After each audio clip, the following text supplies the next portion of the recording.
Cars, a copyrighted program created by Rio Grande.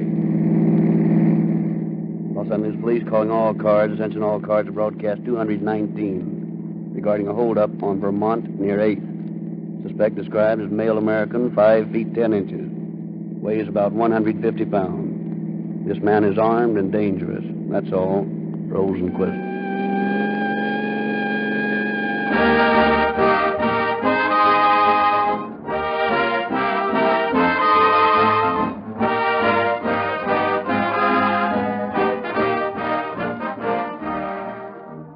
Tonight, friends, we are favored with the presence of the distinguished actor, Mr. Chester Morris, who will reenact the thrilling role of Dallas Eagan. Welcome to Calling All Cars, Mr. Morris. Thank you, Dr. Lindsley, and good evening, friends of Calling All Cars. I feel honored in appearing on your program, to which I, like all of you and most of people in pictures, listen regularly. Mr. Williamson, as the writer and producer, don't you ever take a bow or speak a few lines? Well, Mr. Morris, you know I've got my hands full. But, I'm always telling the doctor that I'd like to write and deliver the sales story for Rio Grande Cracker. You see, he's impatient, Mr. Morris, a reformer. Rio Grande has led in percentage of sales increase for year after year. Each month, thousands of people who have listened to Calling All Cars for several years finally discover to their amazement that what I've told them with utmost sincerity is really true. A sort of ignorance is bliss situation, huh, Doctor? Chester, I tell him that he should sell harder. It slays me to see people buy ordinary gasoline, and many of them buy brands that just barely pass the low law requirement. Why they do it, when the biggest and smartest buyers of gasoline overwhelmingly choose one brand, more than I can see. The cities and counties, state of California, the United States government, they specify Rio Grande Cracked. And police car performance with Rio Grande Cracked is an established fact, as everybody knows who uses it. There now, Mel, there. Time answers all problems. If everybody went into a Rio Grande station tomorrow, there wouldn't be enough cracked gasoline to go around. Friends made slowly and surely are the best, and that's what we want. And now here's Chief Davis of the Los Angeles Police Department, who will introduce this case. Good evening, ladies and gentlemen. The lesson which this program has repeatedly presented through the 4 years it has been on the air has been: crime does not pay. We of the law enforcement profession realize and appreciate the good this program has done in bringing that lesson home strongly to all classes of persons. Where criminals are sometimes presented as romantic figures, worthy of emulation, the police have a difficult job in convincing young people of the failure of crime as a paying proposition. This program does not present the criminal in that light. He is presented just as he is, sometimes a victim of circumstances, perhaps, but nevertheless a picture of a man who thought he could beat the law. Some men have beat the law. Some men will beat it in the future. But no man, regardless of his intelligence or nerve, has ever made crime a paying proposition. Sooner or later he pays, and he pays the hard way. Believe me when I say, with years of experience in the law enforcing business, crime is definitely not a paying game. You can't win.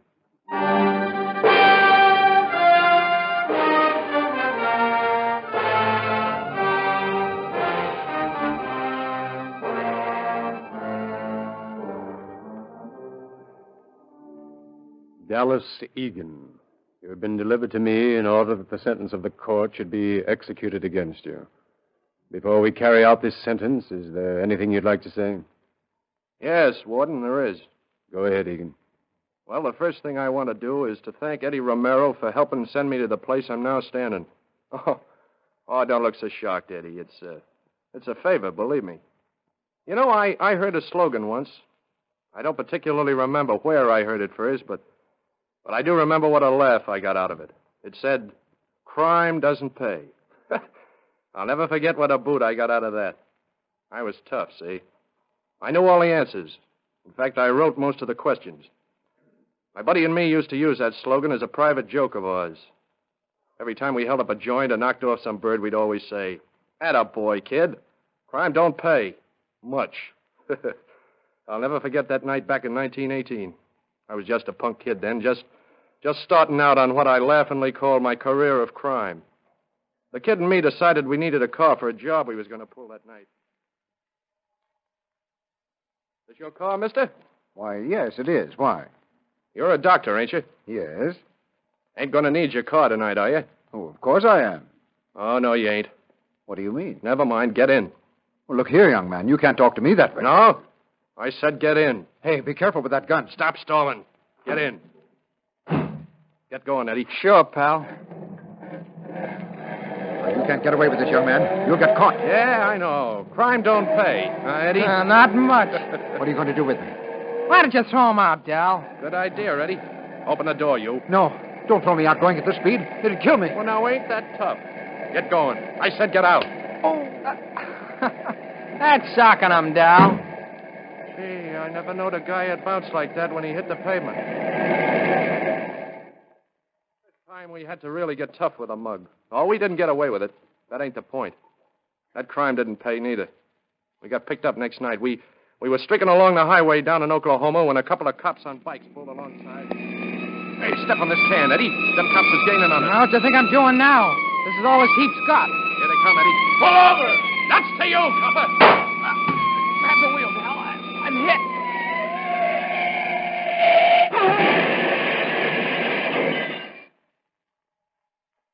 Well, Eagan, you're leaving us today, I see. Yeah, Warden.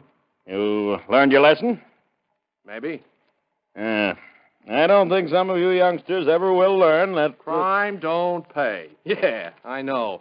I wonder if you do, Eagan. I wonder if you'd keep on going the way you have if you really realize the truth of that statement. Well, I've had 5 years to think about it. And you still don't believe it, do you? You still think you can beat the law, don't you? Sure. Cops is dumb. I can outthink them every time. You can? You didn't this time. Well, that wasn't my fault. I can beat them. And you're going to keep on trying. Maybe. Who knows?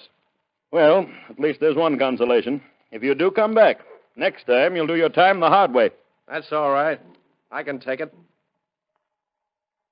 And there I was, after 5 years in a can, telling the warden what a tough mug I was. I didn't care then. I didn't have any reason to care about anything. I didn't really believe that smart talk. Way down inside me, I was afraid. I was afraid some other rat would think I was afraid. You see, I'd got to the point by then where I had to be tough. That's why that night in the drugstore, just after I got out of the big house... All right, you mugs, get him in the air. What do you want? What do you think? Reach for the air. Hey, you, give me that jack in the till. Yes, sir. That all of it? Yes, sir. Let me look. Hey, where you going? Come back here.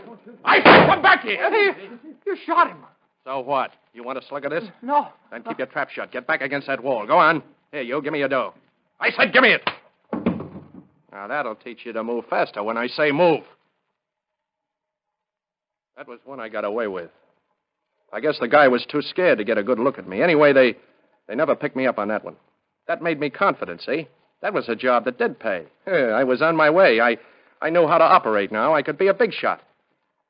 And then I met a pal of mine from the old days. That 5-year stretch I did. We was in the Middle West, and we decided to look into the banking business.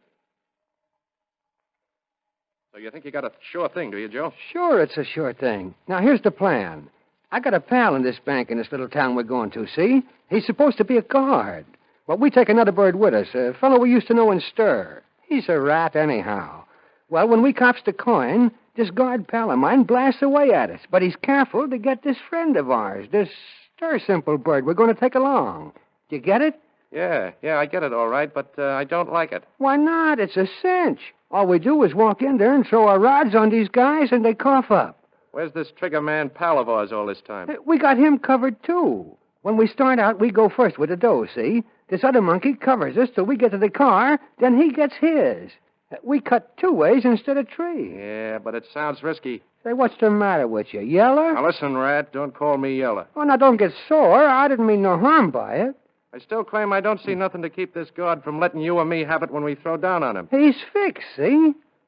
I know enough on him to send him up from now on. Say, he's been knocking down on the bank for years. Oh, he won't double-cross us. He'll find living conditions around here mighty unhealthy if he does. I'm telling you, he's on the level. Well, if he ain't, he will be when I finish with him.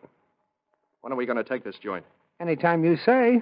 Tomorrow. Okay. Let's do it right at closing time tomorrow.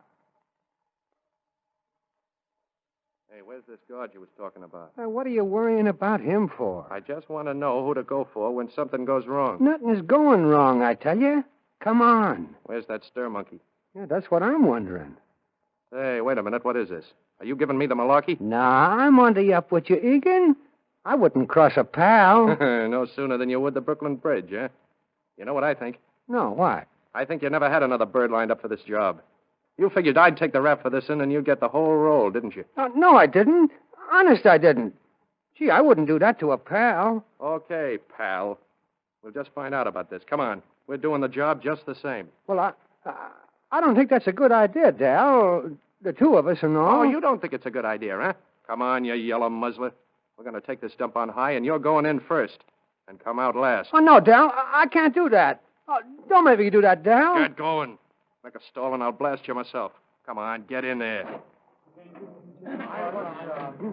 All right, get 'em up. Grab a handful of air and hold on to it. All right, Joe, get the dough. Keep your head down back there in that guard cage unless you want me to blast it off with this Tommy gun. Yes. Make a snappy, Joe. I am. Keep your shirt on. Well, nice place you got here, Mr.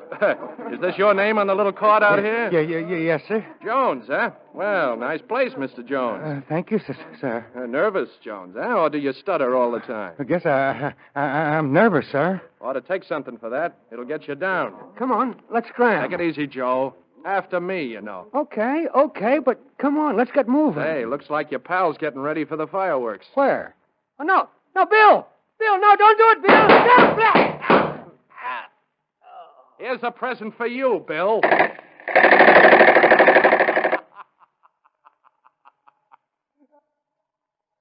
I'll never forget the look on that bird's face when I let that chopper go off in his mush. He folded up like an accordion. My pal Joe, the rat, was still there when I left. Unfortunately, I didn't know what a rat Joe was. He tipped the cops off, and he was waiting for me when I got out of the bank. But nobody's seen me letting the guard have it, and all they could pin on me was an attempted bank robbery, see? That was a joke. But I had a record. I was what the judges was calling a habitual criminal. That's a laugh. What chance did I have to be anything else but a criminal? Hounded day and night. Always just one jump ahead of the law or starvation. I tried to make a living. I couldn't get a job. Why, even as a kid, I was kicked around, always dragged from pillar to post. Never enough to eat. Never a chance to go to school like the other kids. No place I could ever call home. Ah, nuts. Who cares? I was hard, see? They knew I was hard, too. They put me away for another 5 years. But I went to the toughest hole this side of hell. You know about it. You know why I was sent there. They thought they'd break me. Ha! Break me. But don't think they didn't try, though. You never heard about what happened up there, did you? Nah, nobody ever heard of it except the warden and the doctor and the screw that guarded my cell. I spent 3 years in the hole. What do you think of that? How many of you birds would like to do that? You want to know why they slammed me in the slough? I'll tell you. I hadn't been there a month when they called me into the warden's office. Want to see me, Warden? Yes, Eagan. I wanted to see if you were as tough as you used to be when I had you before. Well, if it ain't me old pal, the preaching warden. Crime don't pay, Warden. Now, don't forget that. I haven't forgotten it, Eagan. I'd remember it if I had, looking at you. You're hard, Eagan, but not the bravado hardness you had 10 years ago. I've been around. So I gather. How old are you, Eagan? It's on my card. Yes, I know, but I want your real age. 33. Same as on the card. 33 years old and a prison record 15 years long. Is that what you brought me in here for? No. We have reason to believe you're in on a plot that's being hatched to make a break, Eagan. Ah, don't make me laugh, Warden. I've only been here a month. How would I know anything about that? That's what we intend to find out. Oh, yeah? You heard me. Now, you've got your choice of telling me what you know or taking the slough. Warden, I'd see you in Hades with your back broke before I tell you a thing. All right. Have it your own way, Eagan. But you'll stay in that hole till you decide to talk. 3 months in this hole. 3 stinking months. No light. Not enough air to keep a fish alive. Where's that screw? Hey, screw! Oh, stop yelling, you fool. You're going soft. Come on, be a man. You can take all he can dish out. Oh, let me out of here. I've got to get out of here. I'm going nuts. Maybe I am. Maybe I'm already nuts. Oh, God, don't let me go crazy. Let me keep my senses. Pull yourself together, Eagan. Huh, you're acting like a 4-year-old. Get your mind on something. Keep it on one thing, you dope. Think on something you want, yeah. More than anything else. Don't think of this hole. Think of something. Think of something. Think of something!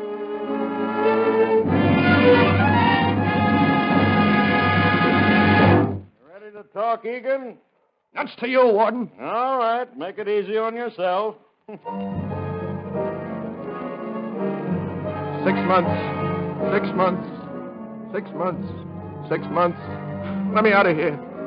Let me out of here! I can't stand this any longer. I can't stand it. I can't. Alone. Darkness. Dampness. Alone. Alone.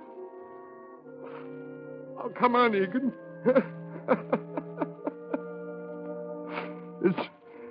Is this a tough guy? Are you going to turn stool pigeon now? Huh? You going to think on somebody you don't even know? Hey, maybe you could tell them you'd find out if they'd let you out. Maybe you could hatch up a break yourself. Maybe you could do it. Maybe you could get out. Warden! Hey, Warden! Get me the warden! Warden! Well, Eagan, the guard tells me you're ready to talk. Yes, sir. Couldn't take it, eh? Sure, I could take it. You said you wanted the dope, didn't you? Well, let me out with the boys and I'll get it for you. Can I depend on that? Why, sure you can, Warden. Okay, guard. Put him in that block we're suspicious of. Come on, Eagan.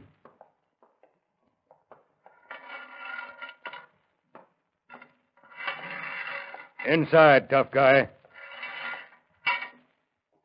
What are you doing in here, buddy? Time. How much? Now on.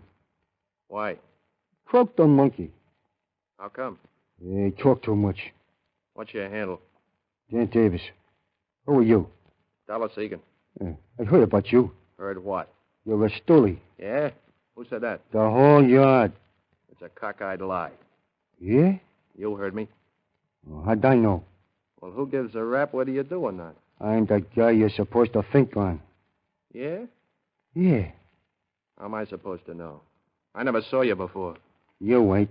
They picked the wrong board. How? You and me was in the same can once. Oh, yeah? I never saw you before. Yeah? Take a good look. Well, I'll be a wall-eyed sap. Kid! Yeah, that's right. Hey, what's this Davis stuff? That's me handle here. When was we in the same can? I got out of Oklahoma just when you got in. Yeah, and when did you get here? Same day you did. I was in the hospital. I tried to land out of there, and I got caught. So they thought I was in on it, huh? Right. What happened? Stooley. What happened to him? Yeah, we tried to land together, and he got shot. Guards? He got shot. I get it. We're going to try it again. Whose way? Pal of mine. When? Tomorrow night when the guard changes. How? Yeah, want to go? Sure, yeah, but how? Me and me pal working the quarry, see? There's a Flying Dutchman rigged up from the derrick to the other side of the river. We can ride a pulley till we get halfway across the river. Then we got about 50 yards to go hand over hand to the bank. Ah, you can't do it. Don't be a sap. We can't do it. It's too risky. What's the matter? Did the slough make you yeller? You know better than that. Sure, I'll be with you. And get out of the habit of calling me Yeller. But Eagan had reckoned without the warden. Back in the warden's office, a man leaves a dictograph. Well, Warden, you were right. They're going to try that pulley stunt. Yes, I figured they would. Smart idea, putting that dictograph in the cell. Yeah. Let them try their break. We'll be waiting for them.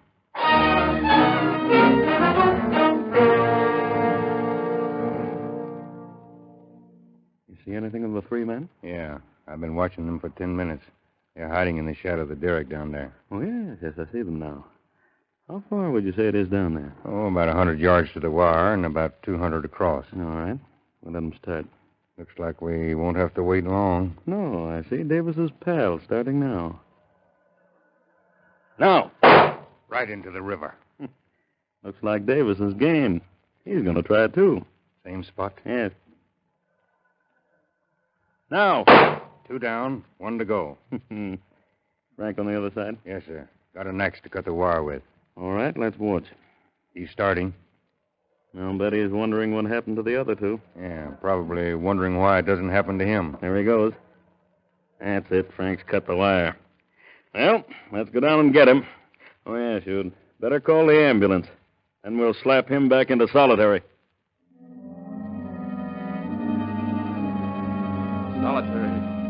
Solitary. I'll see him hang before I'll talk. How can I talk when I don't know nothing? Even if I did, I wouldn't talk. Another week of this place, I'll be a raving maniac. What was that the old timer told me? Yeah, think of one thing. Think of what you'd like to have most. Money, women, food. Food. Yeah, that's it, food. Ham and eggs. I want ham and eggs. Ham and eggs. Ham and eggs. I want ham and eggs. Hey, you'll get your neck broke if you don't stop yammering. Ham and eggs. Ham and eggs. Ham and eggs. Ham and eggs. Ham and eggs.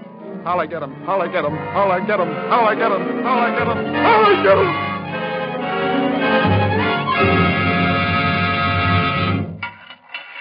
There's a companion the warden sent you, Eagan. What's this? This, my tough friend, is known as an idiot. Hello. Hey, get this thing out of here! Nice fella. Get away from me. Nice fella. Get away from me, I tell you. Nice fella. Oh. Hurt me. Wasn't it bad enough before without you in here? Nice. Get out. Nice fella. Get out! Nice fella. Oh, shut up, will you? Fella. Shut up! Nice fella. Oh, shut up! Nice Get him out of here. Nice fella. Hey, Nice fella. wait a minute. Nice fella. Yeah, that's what they want me to do. Yeah, Fella. they want me to go crazy. Wanna hunt bunnies? Wanna hunt bunnies? You want to hunt bunnies? Wanna hunt bunnies? Hunt bunnies? Wanna hunt bunnies? Want to hunt bunnies? Hunt bunnies? Want to hunt bunnies? Oh, my God, I'm saying it, too.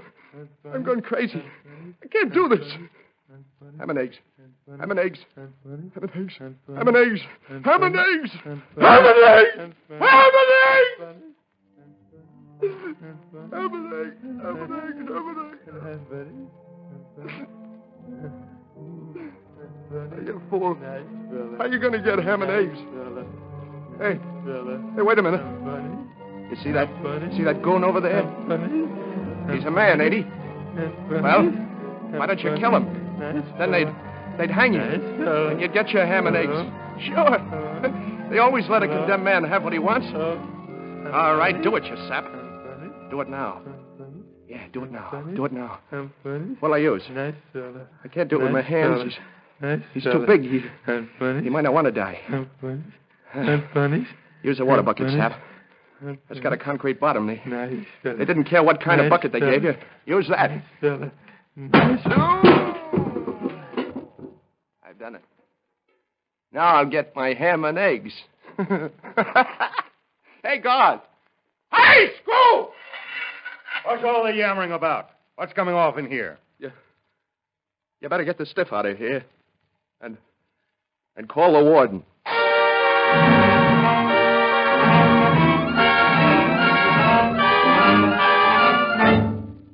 Warden, we can't do anything about it. I know it. Anybody ever found out we had 2 men in the same cell in solitary would never hear the last of it. That wouldn't be as hard to explain as the presence of that feeble-minded man in this place instead of an institution where he belonged. How are we going to explain it? Well, have the doctor fill out the death certificate and give some accidental cause. Yeah, we might say he slipped on the floor of the shower room and fractured his skull. Yes, that's all right. Anything. Now, bring Eagan in here. Yes, sir. Bring Eagan in. Inside, Eagan. Well, sit down, Eagan. Sit down. When do I go to trial, Warden? Trial? For what? Why, for that man in the cell. I don't know what you're talking about, Eagan. Maybe you haven't heard that there was a man killed in Slough this morning. Why, no, I haven't. However, I did hear about a poor fellow who slipped on the shower room floor and got a bad fracture. I understand he died sometime this morning as a result. Oh, I see. Yes, very unfortunate. Yeah, very. Oh, by the way, Eagan, I've noticed your memory is not what it used to be. Yes, I've been noticing it for some time now. You have? Yes. As a matter of fact, you forgot that you come up tomorrow for parole. Tomorrow? Yes, Eagan, tomorrow. And I wouldn't be at all surprised to see you leaving us shortly. Yes, very shortly. Our scene shifts now to California, to Los Angeles, to the Superior Court. Now, Mr. Greenbaum, when this man Eagan, the defendant, walked into your jewelry store, what did he do? He told me to put up my hand. Did you? Yes, sir. Then what happened? Then he locked me in the back room. Could you still see the front of the store? Yes, sir, to a little peephole cut in the door. What happened after that? This Mr. Fitzgerald, he came in. Did you recognize him? Oh, yes, I knew him. He was one of my customers. I repaired his watch just a few days ago. He was deaf. He couldn't hear. What did he do? He started to look up at the clock and set his watch. And this fellow, Eagan there, he said... Stay where you are. Did you hear me? I said don't come in here. This is a holdup. Stay where you are. Hey, you killed him. Help, police! Police, help, police! Police! I way out the alley. Did you go back to the store? Yes, sir. In a few minutes, the police came up Vermont Avenue. That's where I have my store, and I came back here. And did you see this man Fitzgerald then? Oh, yes, sir. He was lying right there in front of the clock. Well, how was he? Well, I mean, what condition was he in? He was dead. That's all. Thank you. Just a minute, Your Honor. Now, let's get this over with. I'm guilty. I told the cops that when they arrested me. I've told the DA that ever since I've been in jail. Why waste the state's time and money? Are you sure you realize what you're saying? Sure, I realize it. I've killed a half a dozen men in the last 15 years, Your Honor. I'm no good. I've been a criminal for 18 years. I never was any good. I never will be. I begged Romero to let me make a break and to kill me. But he wouldn't do it. You couldn't expect him to shoot you in cold blood, could you? Why not? I always did. What difference does it make? I'd have shot him if I'd had the chance. Young man, I don't want to take this plea without advice of your counsel. You can stand trial, and the worst you'll get is a verdict of guilty. With this plea, you automatically sign your own death warrant. So what? Who gives a rap? I'm through, I tell you. What have I ever done to deserve to live? All I've ever done was steal and kill. I'm as sick of it as you guys are. Come on, let's get it over with. Very well. In view of your own confession, it is the sentence of this court that you be delivered to the warden of San Quentin Penitentiary, and that sometime during the week of February 1st, that you be hanged by the neck until you are dead. And may God have mercy on your soul.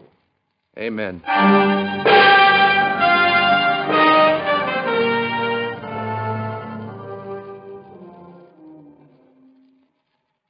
That's why, Romero, that I said thanks to you when I began this talk. And that's why, Warden, I say thanks to you. Spring the trap.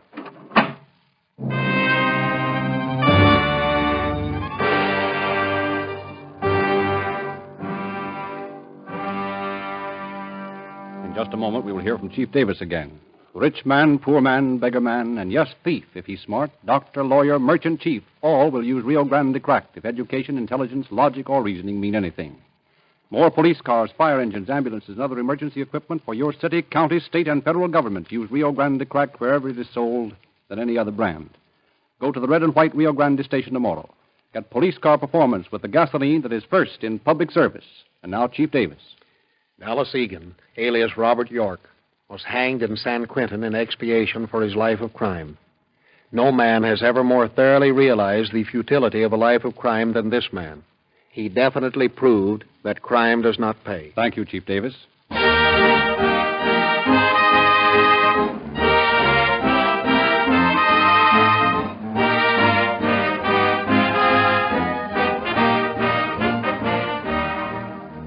This is your narrator, Frederick Lindsley, bidding you good night for Rio Grande.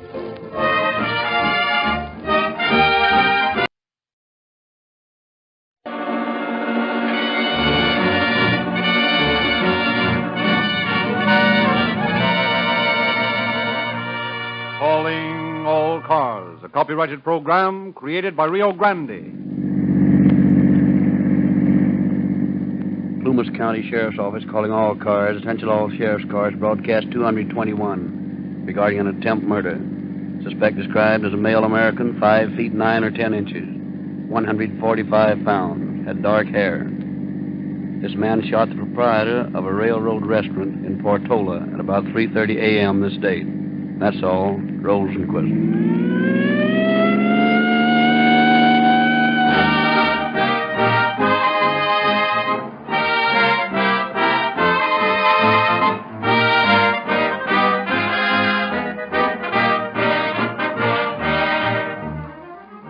3,657,000 automobiles registered to California residents during 1937.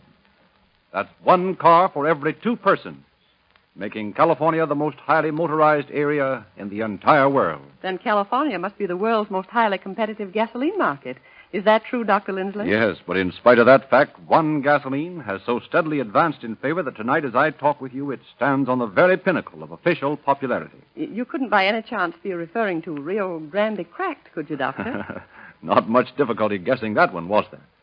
Nearly everyone knows that more police cars, fire engines, ambulances, and other emergency equipment are powered by Rio Grande Cracked gasoline wherever it is sold than any other brand.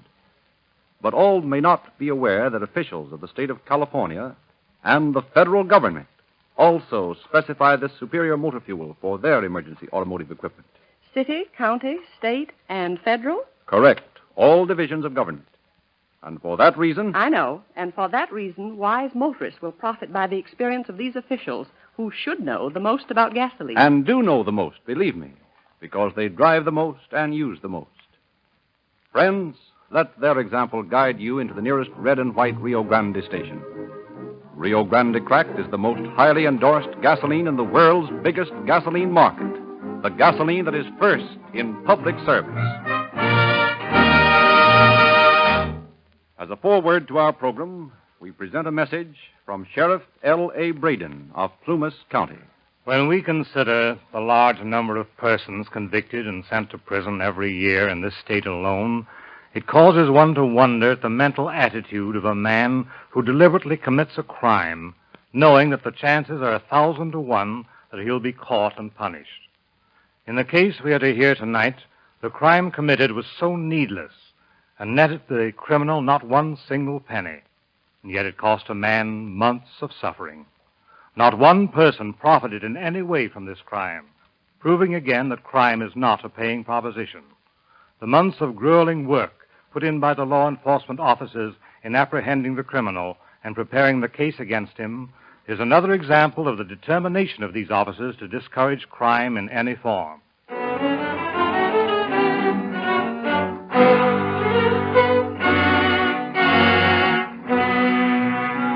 In the yards of the Western Railroad in Portola, a man walks stealthily along the station platform.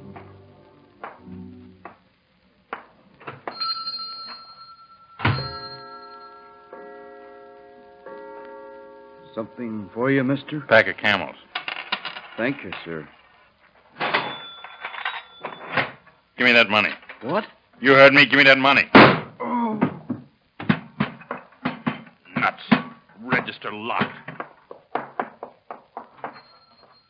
Help! Help! Help! Help!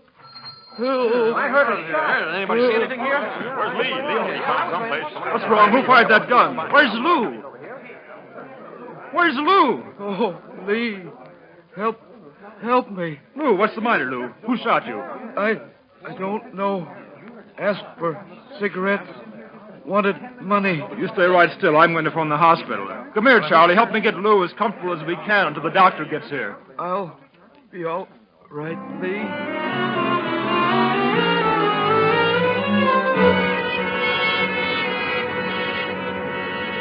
Louis Dilts was rushed to the Western Pacific Hospital, and Constable McIntosh phoned Sheriff Braden in Quincy. In a matter of minutes, deputies were searching the town, the railroad yards, empty freight cars, and even hobo jungles. Within an hour after the shooting, Sheriff Braden arrived at Portola. Inch by inch, he and his men searched the restaurant where Dilts had been shot. The only evidence of the crime they could find was the pool of blood where Dilts had lain. Next day, Sheriff Braden is joined by J.J. Foley, special agent for the Western Railroad. Hello, Braden. How are you, Foley? I'm tired. Spent the morning phoning all the boys to be on the lookout for the bird who shot Dilts. I rode in with Groom, the chief. I'm to put in all my time on this case. And from the looks of things, we're going to have a sweet time of it. Why? Well, so far, all we got is a crime, not the slightest clue. Well, can't Lou give you a description? Yeah, the kind that makes your hair get gray before it's time. Doesn't know what the gunman looked like, huh? He hasn't the slightest idea as to the man's coloring, size, features, or clothing.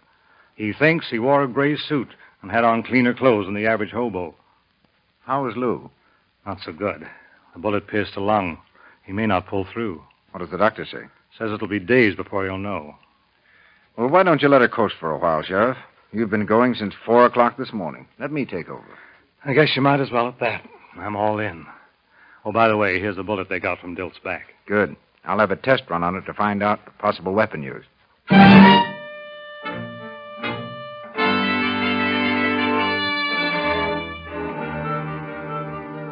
Through the long night, as train after train puffed through the sleeping town, Foley and his men checked every car for suspects, hoping that their quarry had not eluded the net thrown out for him. Hour after hour, the officers asked questions, hoping somebody would make a false move or talk out of turn. Every jungle was turned upside down, without success. Then, next day, Constable McIntosh brought a woman to the office to talk to Foley. Jim, this is Mrs. Reese. She's a mortician. She thinks she might have a lead on this case. Well, I can't think of anything I'd rather have right now, Mrs. Reese. Well, it's only possible that I have something worthwhile. On the afternoon of the night Lou Dilts was shot, a man came to my back door. Evening, lady. Wonder if you'd help a fellow out with a bite to eat. Why, I suppose so. Just a moment. I'll see what I have in the icebox.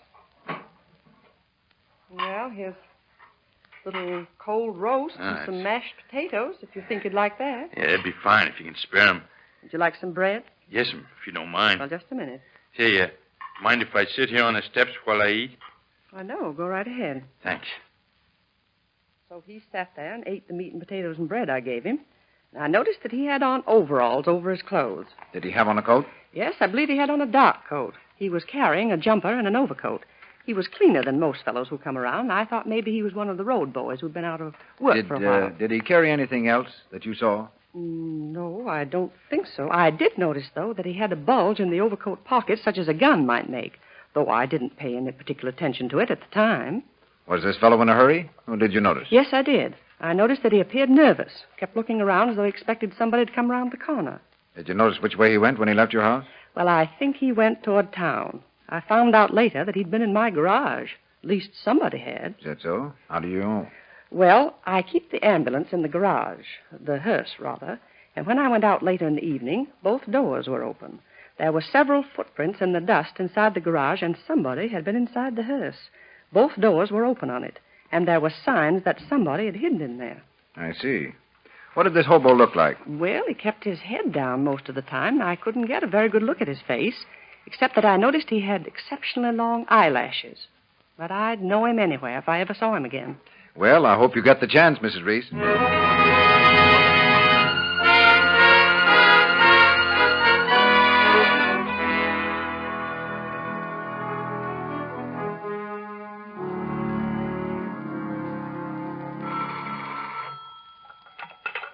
Foley speaking. Jim, this is Braden at Oroville. Oh, yes, Sheriff. What is it? I have a suspect in that Patola shooting. That so? What does he look like? He's medium build, about 25, got dark hair and blue eyes. Has he got long eyelashes? Yeah, I think he has. Why? That's the description Mrs. Reese gave me. What sort of clothes is he wearing? A dark suit and a gray cap. Okay. Hold him for me and send me pictures. Okay, Jim.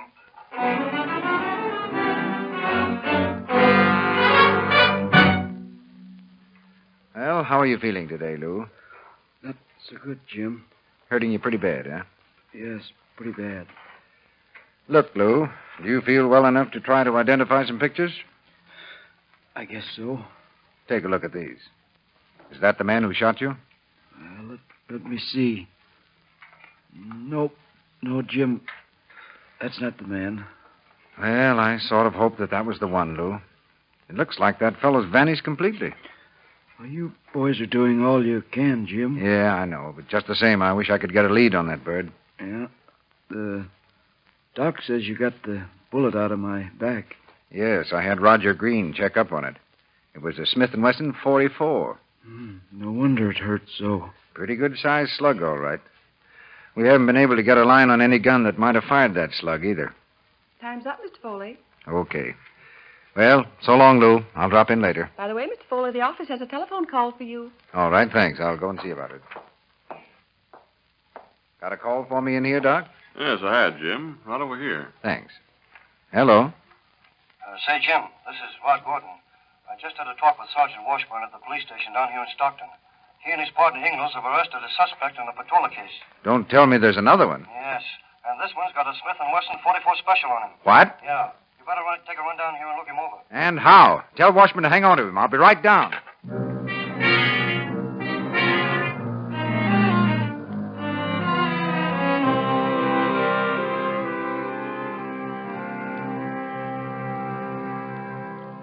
Hello, Foley. We got your wire, and Gordon told us you were coming down. Yes, I want to get a look at this suspect you've got. Well, we'll bring him. And if he's sober enough to talk, you may be able to get something out of him. We decided to hold him when we found the gun on him, and then when we got your bulletin yesterday, we phoned Gordon about him. Well, this looks like the first definite thing we've had on this case. Oh, here comes our young gun-toting drunk now. Come on in, Moore. Sit down. All right, thanks, Joe. I'll call you when we get through with him. Okay. What's your name, son? Patrick Moore. Is this the gun, Washington? Yeah. Where did you get this gun, Moore? I found it. If that's a gag, it's not a very good one. It's not a gag. Well, where did you find the gun? I found it about 10 days ago in a ditch close to D and RGW yards in Grand Junction. Colorado? Yeah. You didn't find this gun in a ditch, Moore. This is practically a new gun. Well, it was in a package. It was wrapped up with some other things. What else did you find on him, Washburn? Well, we found a fountain pen. Here it is. And a pocketbook and this Swedish coin. 1747. Looks like there's some initials on this pen. Yeah, I make out CS on it. Yeah, that's what it looks like. Moore, you say these things were in the package? Yes, sir. There was a package laying in a ditch. I was walking along in the dark, and I stepped on it. I was with a couple other fellows, so I didn't open it up till I get back to the jungle. And I found this gun and the pen, the Swede $50 or whatever it is. Got him booked, Washburn? Yeah, booked and sentenced to 15 days as Romer Vag. Good. Mind if I take this gun along? I want to get Green to see if that slug we got out of Dilt's back matches this gun. No, we don't care what you do with it. Take it along.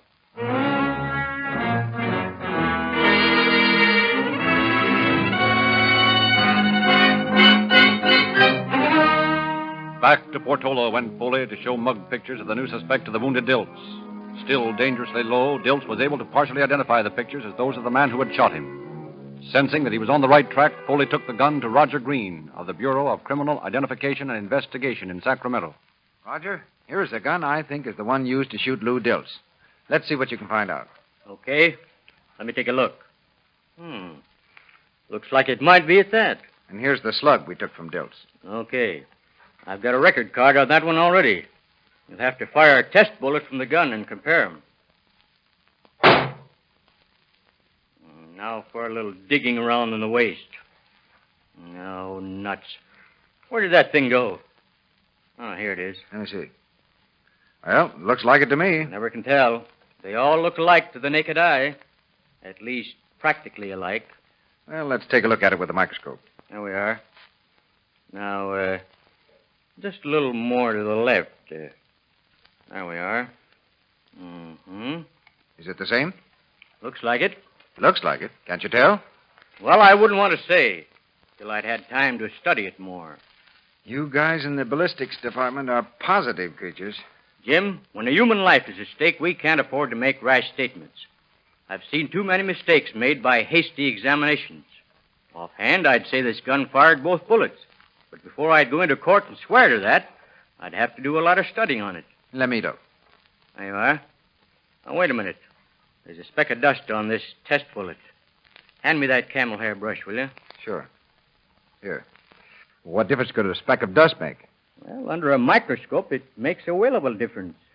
Might make the difference between being right and wrong. Yeah, it still looks like the same bullet to me. Well, that's what I said. Still, I'll have to study it before I'll give you a sure answer. All right. Well, let's check this gun number against the sales card. Now, what's that number? 29512. 29512. Let's see. 2829. No. No report of a sale on it. How about theft? Well, just a minute. We'll look. Did you say 29512? That's right. No. No record of it being stolen. I wonder where that gun came from. Well, it's barely possible that Moore is telling you the truth. I doubt it. I'm going to wire this dope to Groom and get him to check on this gun.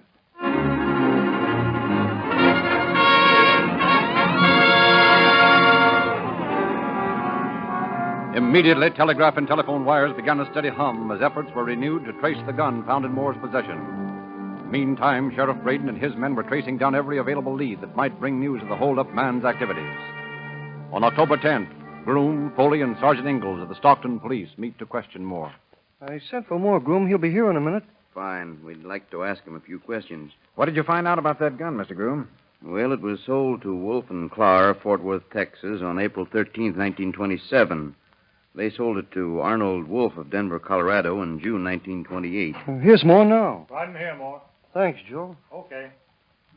Moore, this is Chief Special Agent Groom of the Western Railroad. He wants to ask you some questions. Go ahead.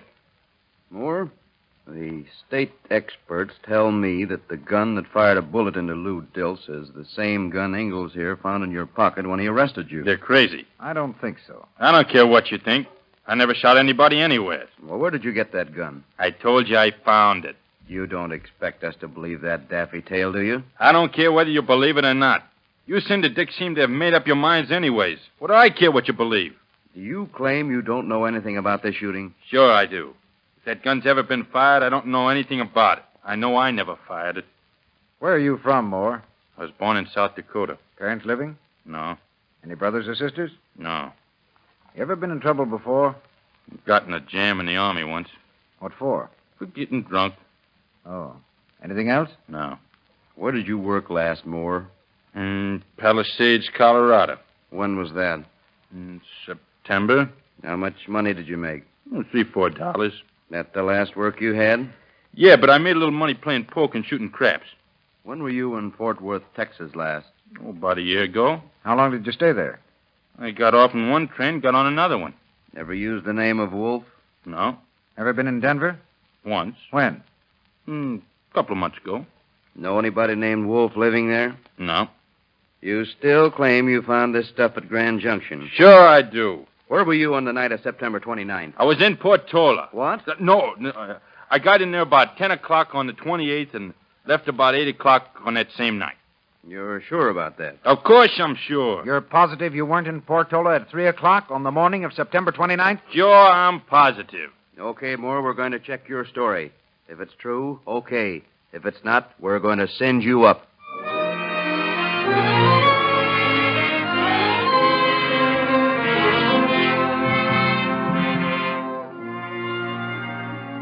Then began the man-sized job of checking Moore's statement. On October 11th, Arnold Wolf, a reputable Denver citizen, returned gun to Wolf and Clark. a few days later, word came back.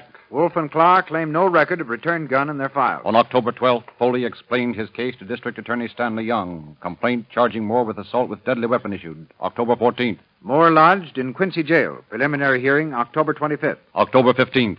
Lee Thomas looks at photographs of Patrick Moore. Sure, that's the man who came in the restaurant here and asked me for some salt. I gave it to him in a paper napkin. That was the afternoon before Lou Dilts was shot. October 16th. Deputy Don Williams tells Jim Foley. Well, that's a picture of the bird I saw in the refrigerator car on the night of September 28th. He had on overalls over a dark suit. Well, sure, I let him ride. I didn't have anything on him. October 25th.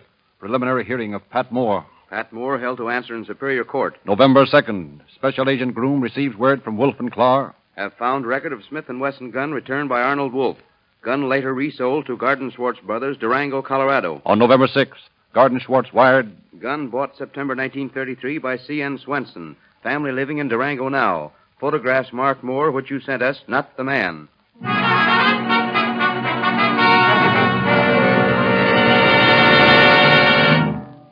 All right, Moore. Now we want the truth. We know this gun belonged to a man named Swenson. We've got pretty good reason to suspect that he never was in Grand Junction. His family reports that he hasn't been heard from in months. Now, what's the truth on this? I told you the truth. No, you didn't.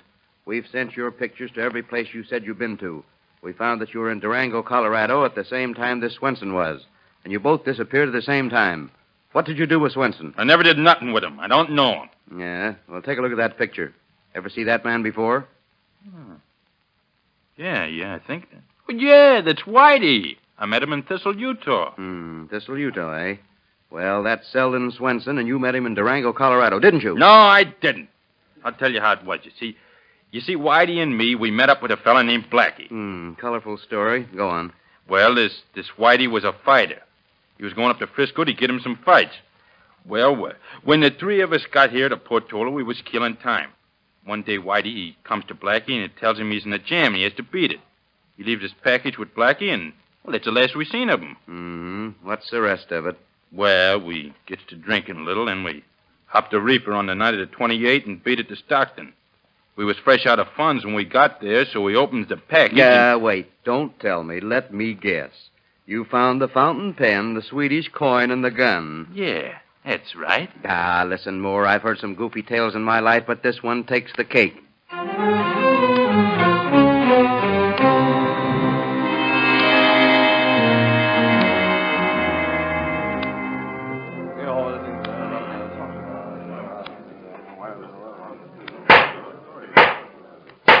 Superior Court of the State of California in and for the County of Plumas is now in session. Judge J.O. Moncur presiding.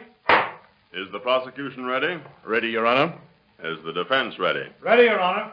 You may proceed. Call Mrs. Alice Reese. Mrs. Alice Reese. Raise your right hand. You solemnly swear the testimony you're about to give in this case to be the truth, the whole truth, and nothing but the truth? I do. Be seated. Mrs. Reese, did you ever see the defendant, Patrick Moore, before today? Yes, sir.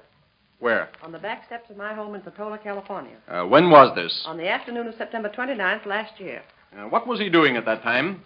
Eating. Thank you, Mrs. Reese. That'll be all. Questions? No questions. Call Lee Thomas. Lee Thomas. Raise your right hand. You solemnly swear the testimony you're about to give in this case to be the truth, the whole truth, and nothing but the truth? I do. Take a stand. Mr. Thomas, have you ever seen the defendant, Patrick Moore, before? I have. Where? In the restaurant of the Western Railroad at Portola. What was he doing at that time? He came to the restaurant on the afternoon of September 29th and asked for some salt. And did you give it to him? I did.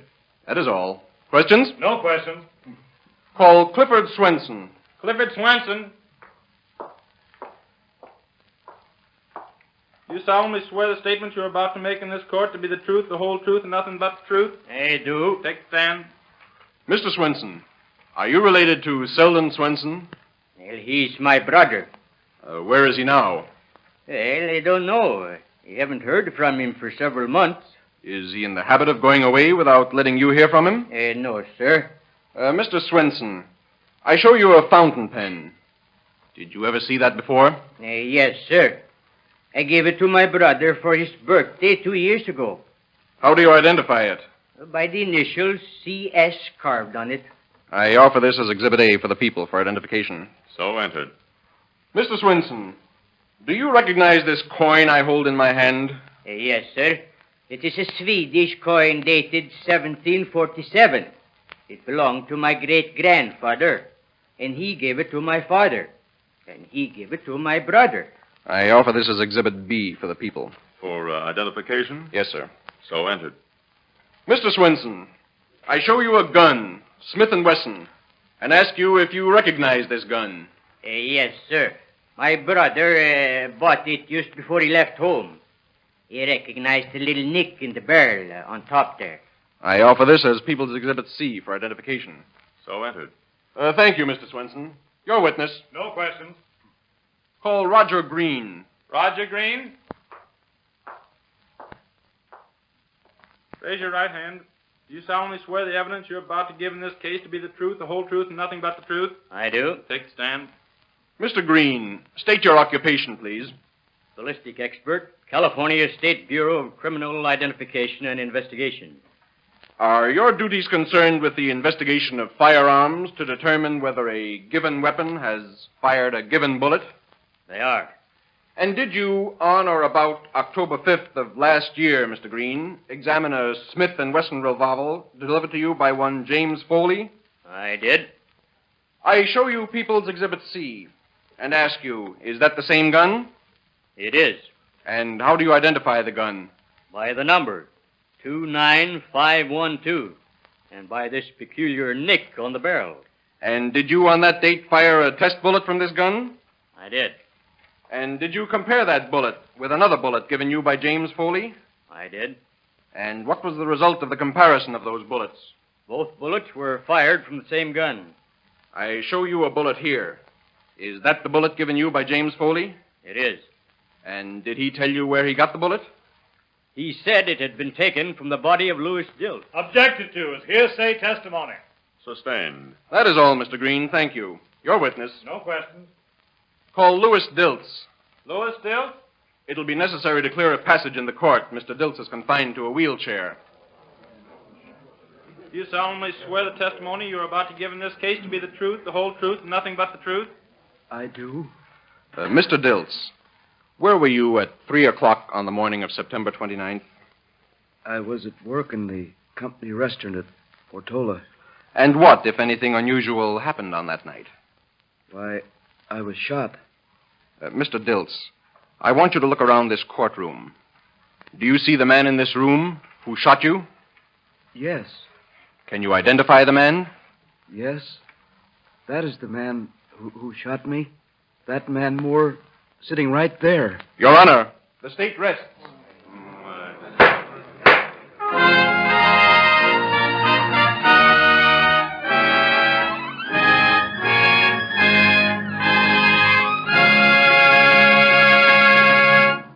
In just a moment, we will hear the conclusion of this case. One thing we learned during a trade slump is to make every penny speak for itself, to get the most for our money. And that is one of the reasons so many sober-minded motorists are driving into red and white Rio Grande stations these days for low-cost per-mile police car performance Rio Grande cracked gasoline. You will be convinced, if you try the various brands, that the officials of city, county, California state, and federal governments know what they are about when they specify Rio Grande to power their emergency equipment. And when you learn, as tens of thousands have, that this superior gasoline gives you more for less money, you will stick to Rio Grande cracked for the sake of your pocketbook and the thrill of police car performance. Patrick Moore was found guilty as charged, and on June 4th received a sentence prescribed by law. He is now serving time in San Quentin. 4 months later, Selden Swenson was located in Utah. He told of being slugged and robbed by Moore and a companion. Thus was the last vestige of doubt removed as to the guilt of Patrick Moore. His was another crime that did not pay.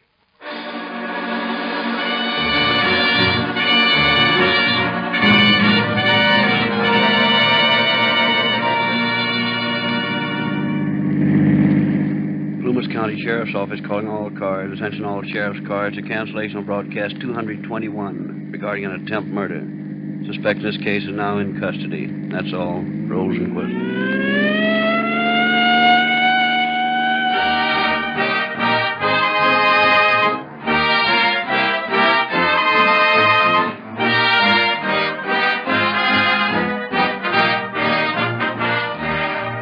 This is your narrator, Frederick Lindsley, bidding you good night for Rio Grande.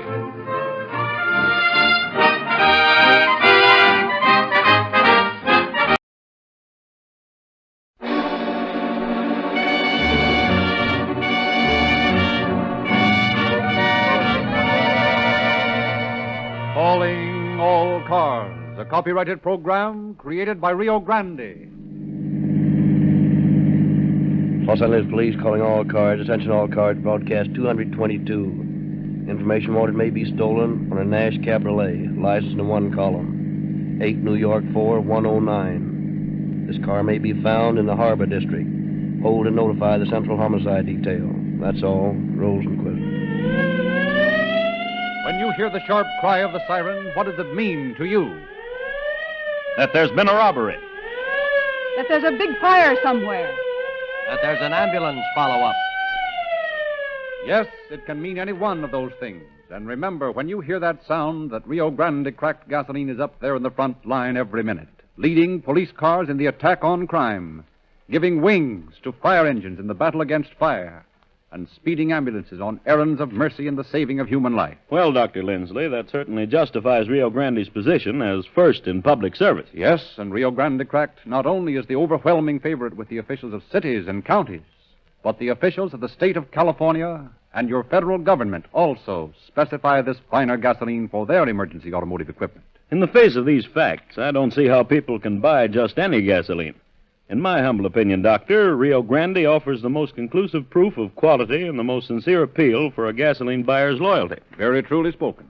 And if I am talking to anyone who hasn't tried Rio Grande cracked gasoline, all we ask is that you do yourself the favor of trying just one tankful and make a fair comparison of your car's performance.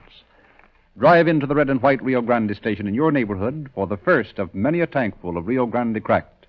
The gasoline that you will find delivers police car performance.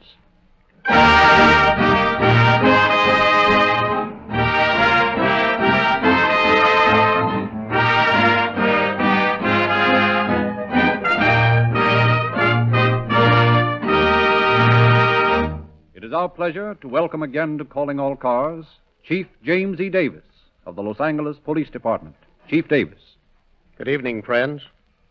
One of the most essential elements in law enforcement work is complete cooperation between all agencies charged with the upholding of the law. Tonight's story is a case in point. Not only did all law enforcement agencies concerned work in closest harmony, but the cooperation of the United States Navy was of the utmost benefit and help. This case also stands as a record of swift court procedure. For 5 days after the criminal was brought to trial, he had received sentence. But I shall reserve further comment on the case for the end of the story.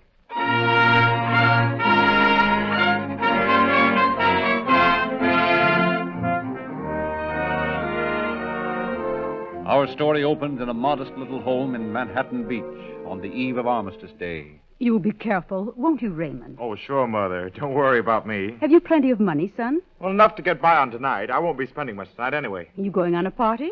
No, I'm just going to run up to town a while, see some of the boys from the office. I don't know why, but I have a sort of feeling that something's going to happen.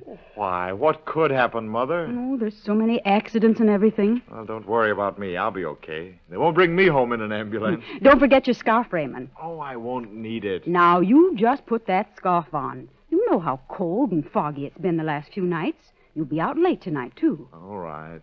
Fuss budget. So long. Raymond, come back here. What's the matter? Since when do you run off without kissing your mother goodbye? Okay, passion flower. There. Goodbye now. Goodbye, son. Come home as early as you can.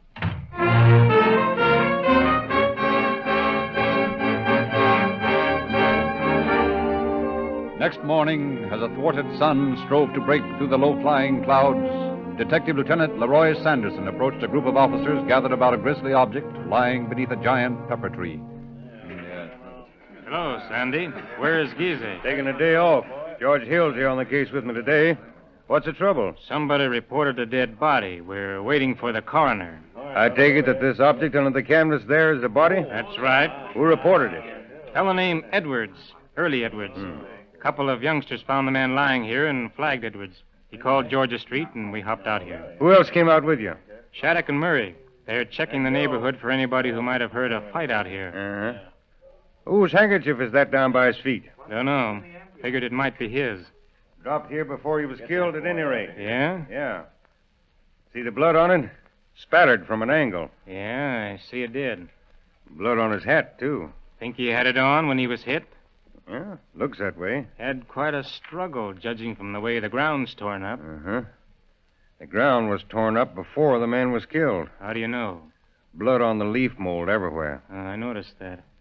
Hey, looks like he tried to get up after he was hit. Yeah. I wasn't sure at first that he was dead. That hand holding onto the limb there looked like he was getting up. Oh, are you sure he is dead? Well, he hasn't moved since I got here. Here comes Tom Russell. You'll soon find out. Hi, Sandy. Hello, Melina. Hey. What have we got here? Murder. Murder, huh? Yep. Well, let's get this tarpaulin off. Yeah. Looks like murder, Sandy. Yes, judging from the way he's battered up. Looks like that piece of concrete did the job. Mm-hmm. That one and the one down by his feet. Doesn't make sense that one man did this, do you think? Well, not likely that one man used 2 chunks of concrete. No. He's been dead about 6 hours, Sandy. Yeah? Oh, that'd put it between 3 and 4 this morning, wouldn't it? Yeah. Here's his wallet. Thanks. 3 $1 bills. Here's some small change. 50-cent piece and a dime. Looks like robbery wasn't the motive. I'm not so sure. Why not? Well, just because a man has 3.5 in his pocket doesn't mean he mightn't have had more. Well, that's true. Maybe that's the reason the money was left. Maybe the bird who did this wanted us to think there was some other motive. Such as? That's what we're going to find out. Meantime, who is this fellow? Well, according to his cards in here, his name is Raymond McLaughlin, 361 Manhattan Avenue, Manhattan Beach. Got a driver's license? Yep, right here. No car around here anywhere. Well, maybe it was stolen by the bird who killed this fella. Well, that's robbery in a big way. We'll have to find out about that, too. Hey, are you birds through? We'd like to get going. Got all the pictures we'll need? Yeah. Go ahead, then. All right, Tom, bring the stretcher. Okay. Yeah? Yeah, I think we're safe in saying that 2 men did the job. According to the wounds on the head, I'd say one of them knocked him down with his fist, then both of them went to work on him with these chunks of concrete. But why? We'll know more about that when we find the car and find out how much money he had. Meantime, try that little piece of concrete in that hole over there. It fits. Uh-huh. So does this piece in this hole. He wasn't killed until he reached this point. But how did he get here in the first place? Well, now you've started to ask questions again. Yeah. Here comes Hillback. Wonder what he found out. Not much, if he didn't do better than we did. Well, Sandy, where'd you find out? Not much. Just identified the victim. That was about all. And worked out a lot of theories. Apparently nobody in the neighborhood heard anything of importance except a Mrs. Bander. Huh? She said her husband was coming home about 1:30 last night. They crossed this vacant lot on that path down by the corner. So they heard men's voices and several thumps, but nothing else. Did they investigate? No. Probably figured discretion was the better part of valor. Well, they might have saved this man's life if they had. Russell told me he probably lived a couple of hours after he was beaten up. Well, it's too late now. Did this woman say anything about seeing a car? Yeah. Said they saw a car parked on Westmoreland headed north. See anybody in it? She said not. Headlights were on. Say what kind of a car it was. Didn't know except that it was a coupe. Well, not much help, except that we know McLaughlin did have a car out here. Let's take a run over to Manhattan Beach and have a talk with this boy's family.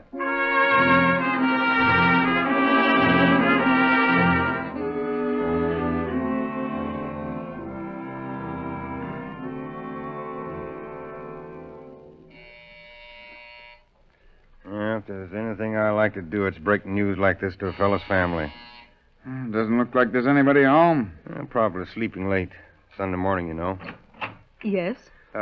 Good morning. You're police. Why, yes. You're... It's about Ray. What's happened to him? Maybe we ought to go inside. Yes. Yes. Come in. I'm Raymond's mother. Oh. Oh, I know something's happened to my boy. Now, don't let yourself get too upset, Mrs. McLaughlin. I'm all right now. Officer, you can tell me. Well, Raymond's dead, isn't he? Yes, Mrs. McLaughlin. He is. I knew it. I knew it. Oh, Raymond. Raymond. There, Mrs. McLaughlin.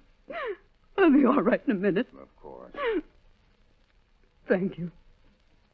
Go ahead now. Well, Tell me what happened. think we should, Sandy? I can stand it. Now? We found your son this morning, murdered. Murdered? At least we have cause to think so.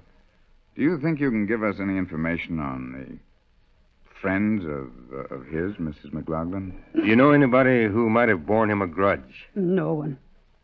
Raymond was well liked by everyone who knew him. I see. He had lots of friends, of course, just as every boy his age. But they were all nice people. Mm-hmm. Most of them worked with him. Could it have been jealousy over a girl? I don't think so. He had a few girlfriends, but he wasn't serious about any of them. He felt he wasn't in a position to be married. You see, he has been taking care of me and his younger brother and my daughter, at least helping us all out. Do you know if he had any money with him last night? Why, yes. He took his wallet off the dresser just before he left and put it in his coat pocket. The pocket inside, you know. Are you sure of that? Yes, I'm positive.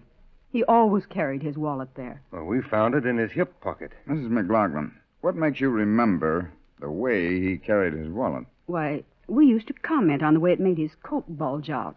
His sister and I were always trying to get him to take it out of his coat pocket. You don't know how much money he had last night? No, I don't. He got paid Friday. He gets paid on the 10th and 20th, and he had given me the usual amount I need to run the house. Yes? I guess he had the rest of his money with him. He hadn't had time to go to the bank and put his money in his savings account. Well, we only found $3 in his wallet. Oh, he had much more than that. What kind of a car did your son drive? He had a Nash coupe. One of those cloth-top cars with windows. Cabriolet coupe? Yes, that's the kind. You know the license number? Why, I have it written down on a phone book right here. Here it is. 4N4109. I'll just take that down. Do you know any place where your son went regularly? A club or anything like that? Well, I've heard him mention some place on 3rd Street, 808 something. 808 Club. Yes, that's it. Well, we'll check on it.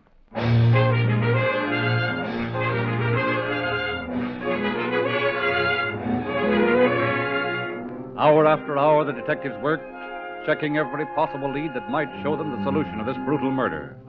From the employers of the dead man, they learned of friends and acquaintances, but these leads proved futile. Sanderson's partner, Lieutenant Ray Giese, now joined him in questioning the proprietor of the 808 Club. Tell me, Oran, you know a fellow named McLaughlin? Sure, he's in here every few days. You know anything about his friends? No, not much. Who does he come in here with? Oh, different ones, usually in a party. You see him Saturday? Yeah, I believe so. Yeah, I remember. He was in here early in the evening. Saw him talking to a fellow named Gibson, sailor, from the Nevada, I think. A sailor? Sure. Mac used to be in the Navy himself. Knew lots of the boys and their girlfriends. Used to meet him in here. You see him talking to anybody else that night? Let's see. Seems like he was talking to a fellow named Douglas. Yeah, that's his name. No chance of your knowing where this Douglas guy lives. Why, sure. I cashed a check for him. I always get addresses on him. Now, wait a minute. Seems kind of nervous, doesn't he? Yeah, a little bit. Yeah. Here we are, 18 South Burlington. And Gibson's on the Nevada, eh? Yeah, and the Nevada's at sea.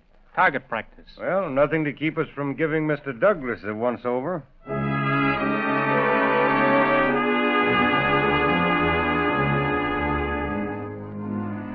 Meantime, police chemists had officially confirmed the theory that the pieces of concrete found at the scene of the crime were the lethal weapons. From San Pedro came the report that McLaughlin's car had been found, devoid of fingerprints. Police experts found, however, 2 sets of prints which had been overlooked in the haste to wipe off the damaging evidence. These were checked, classified, and rechecked against police department files, but no clue was given as to the identity of the men making the prints.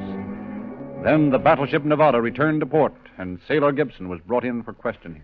Now, look, Gibson, we want some information about a fellow named McLaughlin. You're supposed to know him. I do know him. When did you see him last? Oh, about a week ago. You sure it wasn't Saturday night? No, sir. Oran over at the 808 Club says he saw you talking to McLaughlin there on Saturday night. He's nuts. I was in there looking for Mac, but he wasn't there. You know Mac very well? Sure. We were shipmates during the war. You know much about him? What kind of people he ran around with? Not much.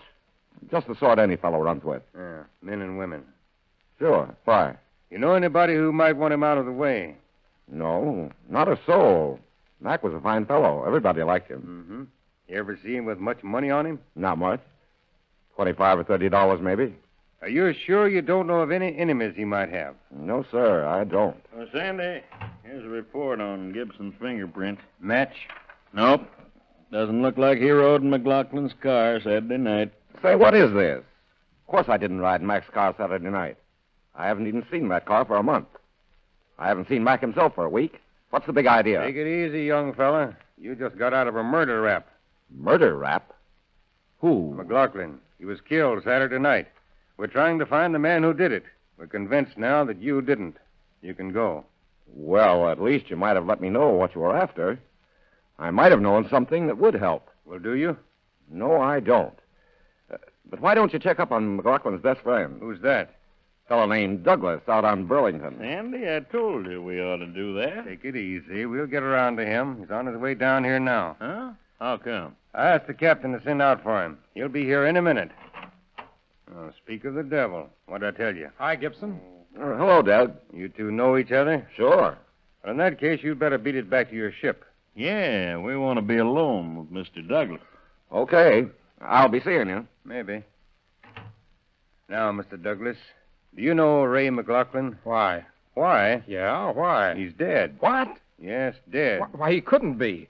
Why, I saw him the day before yesterday, Saturday. What time? Oh, about 8:30, maybe 9 o'clock. Where? 6th and Main. What was he doing? Why, he was... No, wait a minute. If Mac's been murdered, I don't want to get mixed up in this. What's wrong with you? You're white as a sheet. Come on, spill it. What's on your mind? No, I want a lawyer. I don't want to say anything more. Lawyer? Yeah, I don't want to get mixed up in this. Now, wait a minute. Wait a minute. Take it easy, fella. No, I won't talk about it.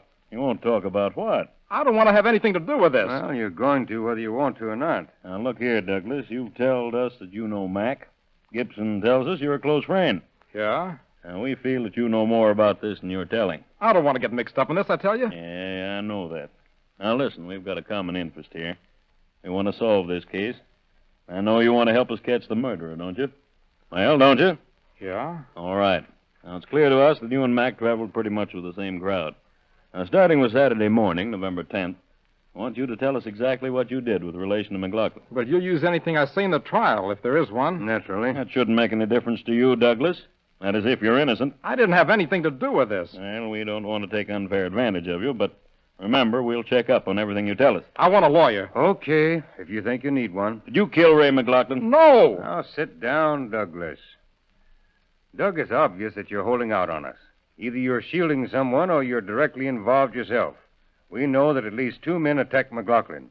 Were you one of them? No, I don't know anything about it. Oh, yes, you do. Come on, sit down. Now, tell us about it. Now, look. I did know Mac. I saw him Saturday night. But I'm not involved in his death. I'm afraid I'll get the same thing as Mac got. Why? Because I know who killed him. You what? Well, who did it? Well, I was a little hasty in saying I know who, but I know what. You know what killed him? Yeah. Well, so do we. He was beaten to death with a chunk of concrete. 2 chunks, Ray. Well, what's the difference? Difference of 1 man. Oh. There were 2 men. Sailors. Now, wait a minute. Don't start that gag about a sailor again. But I'm telling you the truth. You know these sailors? No, I never saw them before. But I'd know them if I saw them again. They're from the Pennsylvania. How do you know? Oh, I saw it on their caps. Where did you see these men? Well, I met Mac at 6th and Main about 8:30 Saturday night, and we were going to get our girlfriends and go on to the 808 Club later. Mac had been drinking a little. Was he drunk? Not when I saw him last, but he was still drinking. Were the sailors drunk? Well, I don't know. They seemed to be. Were they with Mac? Not exactly, but they were at the bar and right next to us. Mm-hmm. What made you notice them particularly? Well, when we started into the bar, they were leaning against the building at 6th and Main. I noticed that one of them had on a gold chain and a watch charm. Well, what's wrong with that? Well, you see, I used to be in the Navy, and I know that there are regulations against wearing jewelry like that with regulation blues. Oh, I see. Then what? Well, we went down into the bar, and these 2 fellows came in a few minutes later. Mac was standing there getting some money out of his wallet, and these 2 fellows were standing right alongside drinking. I saw them looking at his money. How much did he have? Oh, I'd say $25 or $30. What pocket did he carry his money in? Well, it was the inside breast pocket of his coat. He always kept his wallet there. Did you leave there with McLaughlin? Yeah, but I left him at the corner. Did you see these sailors again? Yeah. They followed us out of the bar, and the last I saw of them, they were about 10 feet behind Mac as he crossed Main, going toward Hill where he'd parked his car. Well, why didn't you do something about it? Well, it never occurred to me that there was anything out of the ordinary about the sailors. There were lots of other men from the fleet around there. Would you recognize these men again? Anytime. Well, you'll get a chance to do it. We're going to take you on board the Pennsylvania and let you try it.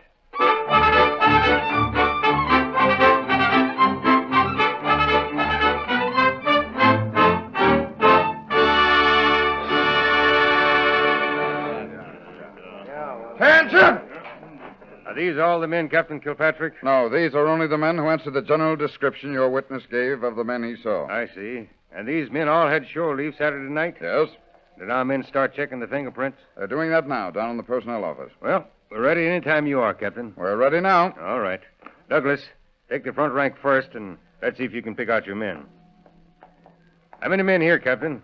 About 200. What's the matter, Doug? Is this one of them? No, sir, I don't believe it is. I'll be mighty sure before you identify anybody. I will, sir. I see your partner signaling to you from the other end of the line. Yes, I see him. I'll go see what he wants. Keep looking, Doug. Okay. What's on your mind, Geesey? Oh, not a great deal. None of the fingerprints Kilpatrick gave us checked with the ones we found on the wind wing of McLaughlin's car. None of them? Nope. But Douglas is positive the men he saw with McLaughlin are from the Pennsylvania. Yeah, but they may have been wearing wrong hat bands purposely. Yeah, maybe.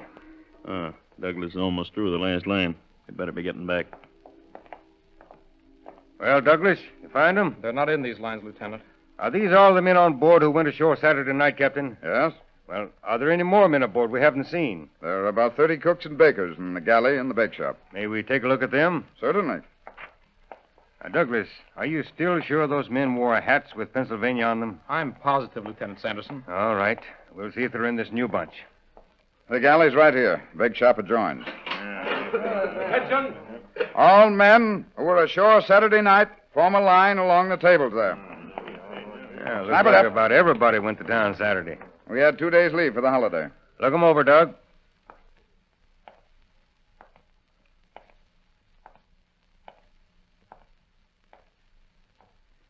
I'm beginning to get awfully fed up with this case, Sandy. Yeah, you and me both. Looks like Doug spotted somebody. This one up, Doug? Yes, sir. This is the man who wore the watch chain. What's your name? David Rudolph, seaman, second class, mess cook, sir. Fall out and report to the executive office. Aye, aye, sir. Rest of you men, back to work. You see the other one in this bunch, Douglas? No, sir, I don't. Well, we'll find out from this bird Rudolph who he was. Yeah, we hope. We haven't any real proof that Rudolph is involved in this. We'll soon find out. This is my office here. Well, Hopkins, through checking the personnel cards? Yep, we checked them twice. Here's the name of the man we're looking for. His print on this card matches the one we got off that wind wing on McLaughlin's car. Let's see it. There you are, Captain. David Rudolph.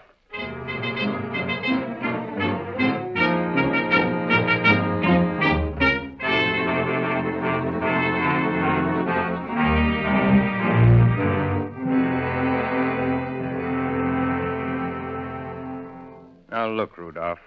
We've been questioning you for 3 hours. I'm beginning to get fed up with your denials of having been seen in that bar with McLaughlin. We know you were there. We know you were seen leaving up at the same time. And we know you were seen walking up the street behind him. And, as a matter of fact, practically in his company. I don't know anything about it. How'd your fingerprints get on the wind wing of his car? I don't know. I'm going to give you one more chance to come clean, Rudolph. Who was with you in that bar? Nobody. What pocket did McLaughlin put his wallet in? In his breast pocket. Oh, so you saw where he had his wallet, but you weren't in the bar, were you? All right. All right, I was there. But I didn't kill McLaughlin. Who else was with you? Bill Asbel. You ready to tell us about it? Yeah, sure. Why not? All right. Start at the beginning. Well, Bill and me started to have a good time over the holidays. We got to 6th and Main, and we were just about broke. We saw these two birds, Douglas and McLaughlin, go down to the bar, and we figured maybe they had a little dough on them. We could slip it out of their pockets, and if they started anything, we'd slug them and swear they made a pass at us. When we got down in the bar... This is my round, Doug. Besides, I want to get changed for this 20. 2 more beers, please. Hiya, pal. Hey, you look like you'd been in the Navy. I have. How'd you know? Oh, something about a Navy man. You can always spot him. That's so? You been in the Navy long? Yeah, just long enough to know you can't get back into the ship if you're broke. Yeah, that's right. Hey, how's about a little drink, huh? No, thanks. I'm drinking beer. I got a date later. Got a date? Oh, it'll wait. Come on, have a drink with us. No, thanks. Besides, I think you've shipped on about enough. I know. Come on, Miss Bar. Come on, I'll buy you a beer. Oh, all right. Let's get it over with. Hey, waiter, bring us some more beer. Come on, get a move on. Then we left the bar right behind this guy, and we followed him up the street. Then, when we got to Pershing Square, where he'd parked his car, we give him a big story about having to get out to see a friend of ours out there on Westmoreland. And we got him to agree to drive us out there. He said that his girlfriend lived out there anyway. So... How'd you happen to pick out that spot? Well, Asbel suggested it. He'd been there before. He knew about this vacant lot, see, and the pepper tree and all. Mm-hmm. And then what happened? Well, I pretended I was too drunk to stand up, and this McLaughlin guy got out to help me, and we got hold of him, got him over that tree, and let him have it. How much money did you get? Oh, I don't know. Asbel got most of it. I didn't get but $5 or $6. You killed a man for $6? Well, that was the only way we had of getting it. Hey, look here. Tell me something. How'd you guys find out he was robbed? We left some money in his wallet. Well, in the first place, you put the wallet back in his hip pocket. He always carried it in his breast pocket. Yeah. I remember that now. And in the second place, we found a green pepper tree leaf in that wallet. You see, Rudolph, it's little things like pepper tree leaves that hang guys like you.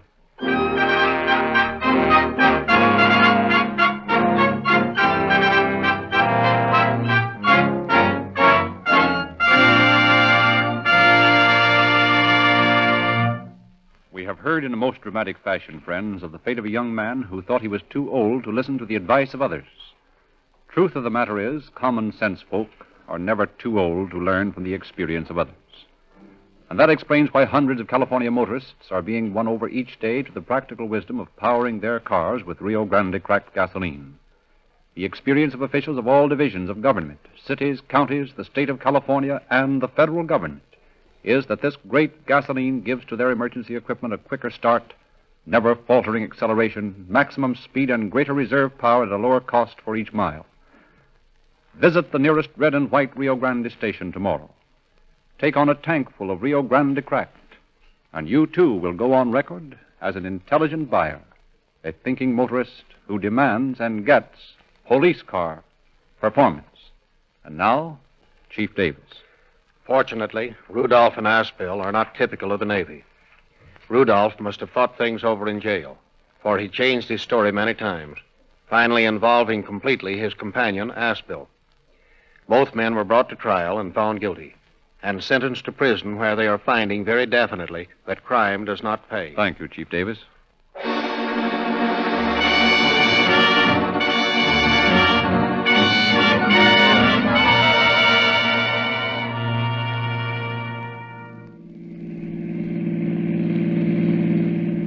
Los Angeles Police calling all cars. Attention all cars. A cancellation of broadcast 222 regarding a stolen car. This car is located in San Pedro. The owner found murdered. Suspects in this case are now in custody. That's all. Rosenquist.